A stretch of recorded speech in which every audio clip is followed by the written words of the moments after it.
Halo kawan, ada sebuah perpaduan yang saling menguntungkan. Apa itu? Nah, mari kita cari tahu di video berikut. Di video berikut adalah lahan sawit ya sahabat ya. Lahan sawit ini menyediakan cukup ruang ya. Di bawah ini sangat luas ini ruangannya ini. Ada rerumputan ya. Rerumputannya ini sangat luas dan hijau, subur-subur rumputannya ya kan.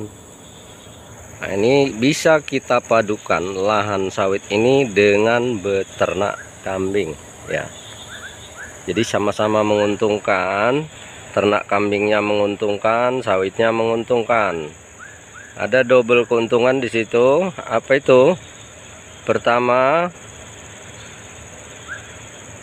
kambing berkembang biak di bawah kebun sawit ya.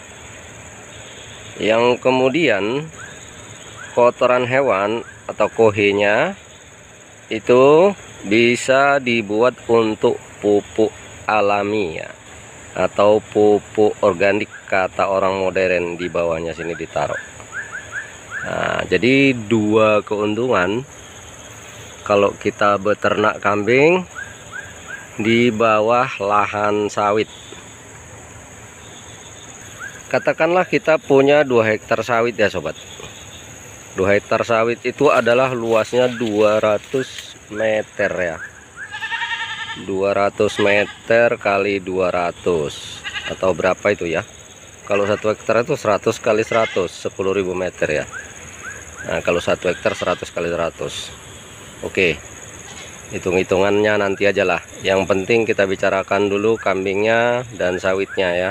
Sama-sama menguntungkan antara kambing dan sawit. Pertama, lahan yang luas di bawah ini bisa untuk makanan kambing. Yang kedua, kotoran hewannya bisa untuk pupuk sawit. Nah, udah 2 kali keuntungan. Jadi dari kambing kita dapat, dari sawit karena sawitnya subur dari kuhe tadi kan, menghasilkan juga gitu sobat ya. Apalagi di Riau.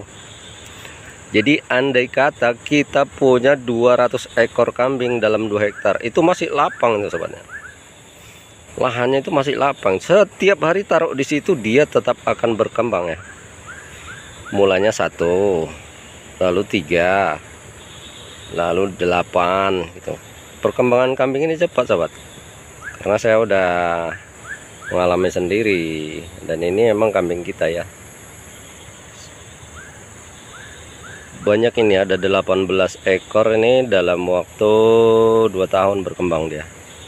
2 tahun apa 3 tahun gitu. Nah, jadi 18 ekor, yang waktu itu 2 ekor gitu. Cepat sekali perkembangannya. Jadi itulah tadi sobat ya. Kalau di Riau, di wilayah Riau ini kan sebenarnya cukup luas lahan itu, dan prospek ke depan itu sangat cerah gitu. Jadi kita itu memang harus punya insting untuk menganalisis apa kira-kira bisa usaha yang bisa diusahakan sehingga bisa menghasilkan gitu kan. Sebenarnya lumayan, kalau yang saya alami lumayan, karena nggak perlu dijaga-jaga ya kalau di lahan kita sendiri. Namanya juga di lahan kita sendiri ya, mungkin kita giring lah. Nah, ya rumputnya jangan dihabiskan lah ya, jangan diracun, cukup dibabat aja udah. Kalau diracun ya habis dia nanti, kambingnya nggak keduman kata orang Jawa. Jadi rumput-rumput yang seperti ini di lahan sawit ini sangat disukai oleh kambing ini sobat. Rumputnya juga hijau. Bahkan kita yang punya lahan sawit, nanti sapi yang masuk ke dalam sini gitu kan, jadi kan rugi. Daripada orang lain yang masuk, ya bagus kita yang peternak sendiri gitu kan. Tapi ya rata-rata orang dari transmigrasi sana itu memanfaatkan ladang sawitnya mereka ya. Di kebun plasma itu kan lebar, luas. Mereka masing-masing punya sapi. Ya 50% lah penduduknya punya sapi gitu kan. Jadi ada tambahan ekonomi untuk membuat cadangan dana apabila nanti anak sekolah perlu ini perlu itu, dan anaknya minta ini minta itu, bisa menjual ternaknya gitu sobat ya. Jadi kalau kita keberatan, maksudnya membeli sapi kan harganya mahal, kita bisa membeli kambing dulu, seperti yang saya lakukan ini. Beli kambing dulu.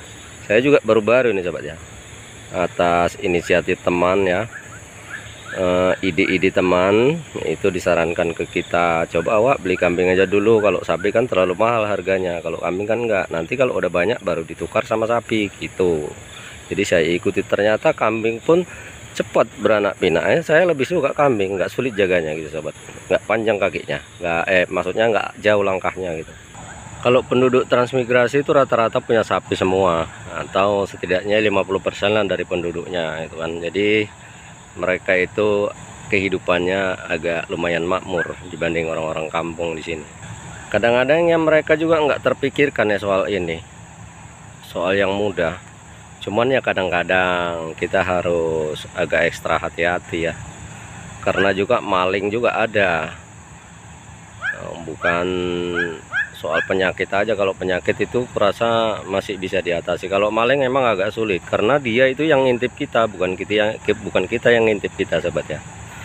Tapi ya nggak apa-apa, kalau maling itu kan sesekali, mungkin 3 bulan sekali terjadi 1 ekor gitu kan, atau 2 ekor, wajar, itu biasa itu ya. Kalau kita kehilangan udah banyak lah, banyak sobatku ya, nggak apa-apalah, hitung-hitung sedekah sama malingnya gitu. Tapi kalau ketahuan ya minta ampun lah kepada Allah.